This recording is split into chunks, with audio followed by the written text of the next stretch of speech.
Well, hello everybody. I finally got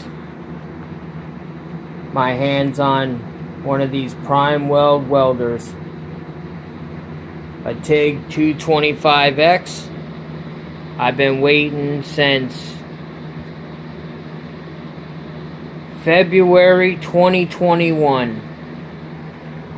I've been using this machine right here.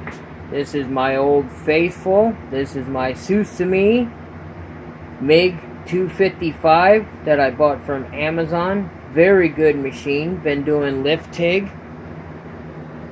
Learned all my welding from it. But this one right here is going to be the one I'm unboxing. And gonna set it up, and I'm going to make a video of me using it for the first time. Let me get this opened up and get everything out, and I'll get back with you.